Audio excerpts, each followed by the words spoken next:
CM Revanth రెడ్డికి పాలన చేతనవడం లేదని అందుకే కేసీఆర్ తిడుతున్నారని మాజీ మంత్రి కేటీఆర్ అన్నారు. భూపాల్పల్లి మున్సిపల్ ఎన్నికల ప్రచారంలో కాంగ్రెస్ ప్రభుత్వాన్ని దుయ్యబట్టారు. మున్సిపల్ ఎన్నికల్లో కారు గుర్తు కోటేయాలని పేర్కొన్నారు. 2 నెలల్లో మళ్లీ బీఆర్ఎస్ అధికారంలోకి వస్తుందని ధీమా వ్యక్తం చేశారు. సింగరేణి వాళ్ళ బామర్దుంటాడు ఒక ఆయన సుజన్ రెడ్డి అని, ఆ సుజన్ రెడ్డి సాబ్కు రాసిచ్చిండు. అందులోనట ఈ మధ్యన ఒక నెల సింగరేణి కార్మికులు ఉండరా ఇక్కడ ఉన్నోళ్ళు ఒకసారి శీలావట్టు ఆడుతున్నారు. అరే ఆడవేరు ఇంత తక్కువ ఉంటారు, మీరు రావాలి కదా, ఇవాళ ఇంత పెద్ద మీటింగ్ రావాలి ఎన్నుకున్నారు. సింగరేణి అన్నలు జాగ్రత్తగా వినండి. రేవంత్ రెడ్డి నల్ల బంగారాన్ని ఆయన అత్తగారి కొంగు బంగారం వాళ్ళ బామ్మర్దికి రాసిచ్చిండు. ఎందుకు? ఇక్కడ సర్టిఫికెట్ పెట్టిండు కొత్త దుకాణం. ఆయనకు నచ్చిన వాళ్ళ కాంట్రాక్ట్ ఇచ్చేటందుకట సైట్ విజిట్ చేసినట్టు సింగరేణి సర్టిఫికెట్ ఇవ్వన్నట. ఆ సైట్ విజిట్ చేసినట్టు సర్టిఫికెట్ కోసం వాళ్ళు రాగానే, కంపెనీ వాళ్ళు రాగానే వాళ్ళ ఫోన్ నంబర్లు వాళ్ళ పేర్లు మొత్తం రేవంత్ రెడ్డి బామ్మర్దికి పంపుతారు. రేవంత్ రెడ్డి బామ్మర్దికి ఫోన్ చేస్తాడు, రే నువ్వు టెండర్ వేయకరా అంటాడు.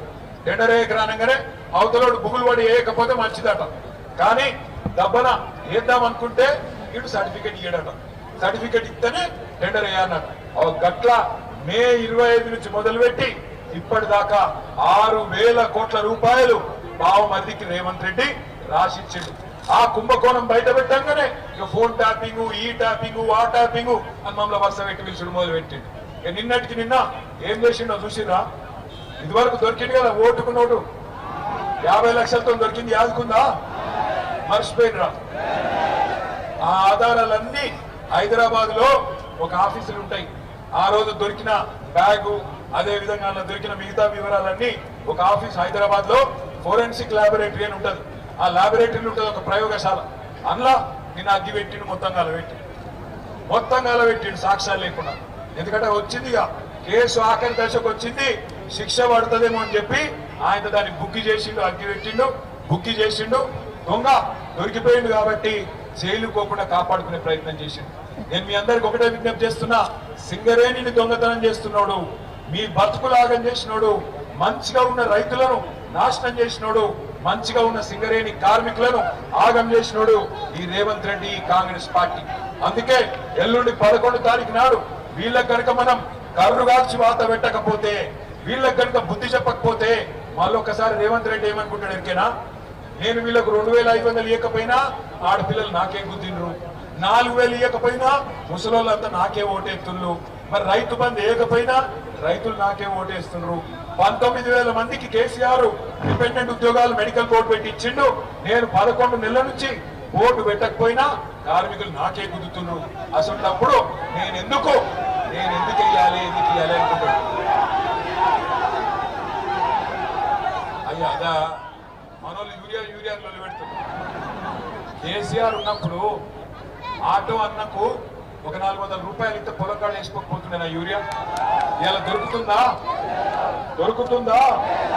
యూరియా దొరకదు, రైతు బంధు రాదు. ఇక బోగస్ ఎప్పుడో అయిపోయింది తమ్ముడు. ఎన్ని చెప్పమంటావు? 420 ఉన్నాయి. అందుకే నేను అడిగిన ఉత్తుతగానే అడగలే. మనకు సోయి వచ్చిన మాట నిజమే అయితే పక్కా రేవంత్ రెడ్డికి సురుకు పెడితేనే, రేవంత్ రెడ్డికి కర్రు కాల్చి వెనకకెళ్ళి వాత పెడితేనే చక్కగా అవుతాడు.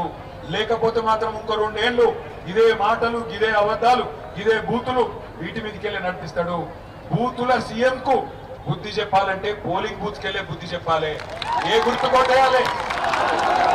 ఇక ఇంకొక పార్టీ కూడా ఉన్నది, సందిట్ల సడేమి అనుకో పార్టీ ఉన్నది. పూజకు పనికిరాని పువ్వు, ఏమిటికి పనికిరాడు. 12 ఏళ్ళ ఢిల్లీలో గద్దెకి కనీసం అదేదో ఉంటుంది సీరియల్ జ్యోతక్క, ఇది మొగల్ రేకులా, ఆ పూల ఒక రేకన్నా మనది పడ్డదా? ఒక రేకు, ఆ మొగల్ రేకులో మన రేకులు అది ఉంటుంది కానీ ఒక రేకు 12 ఏళ్లలో ఒక్కటి చిన్న బుడ్డ పైసా పనిచేసినాడు మా బీజేపీ. మనకు మోడీ గారు చెప్పిండు అప్పట్లేదు 15 లక్షలు ఇస్తాను వచ్చినాయా? ఒక పని చేయండి, ఆఖరికి ఒక మాట చెప్పి నేను ముగిస్తా. 15 లక్షలు వచ్చిన వాళ్ళు, మోడీ పంపిన 15 లక్షలు వచ్చిన వాళ్ళంతా బీజేపీకి ఓటేయండి, రానోళ్ళంతా కారు గుర్తుకు ఓటేయండి. 4,000 పెన్షన్లు వచ్చిన వాళ్ళందరూ కాంగ్రెస్ కు ఓటేయండి. 2,000 పెన్షన్ వచ్చిన వాళ్ళు ఎవరికి ఓటేయాలి? వినబడతలేదు ఆరికేనా? ఇప్పుడు రేవంత్ రెడ్డి పంపిన తులం బంగారం వచ్చిన వాళ్ళంతా కాంగ్రెస్ ఓటేయండి. కానీ కేసీఆర్ పెట్టిన బతుకమ్మ చీర వచ్చిన వాళ్ళంతా ఎవరు కొట్టేయాలి? ఎవలకు పక్కానా? అనుమానం ఏం లేదా? నేను పోవాలనా? 100%? ఏం డౌట్ లేదా? ఒక్కసారి కారు గుర్తు కొట్టేసిన పిడికిల్లా పట్టు జర చూస్తా. గాడున్నోళ్ళు మావాళ్ళు కదా టాకీస్లా. ఓ అక్క వినబడతలేదా? లగాయించి మాట్లాడాలనా? జర లావట్టు పిడికిలే, పిడికిలి పిడికిలి పిడికిలి. ఎంత నేను చూస్తున్నాను అనుకునేది. పిడికిళ్ళు చెల్లెళ్ళు అక్కడ ఉన్నోళ్ళు మొండి చేయి కాదవో, డేంజర్ అది.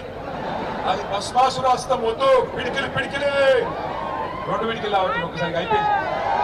జై తెలంగాణ.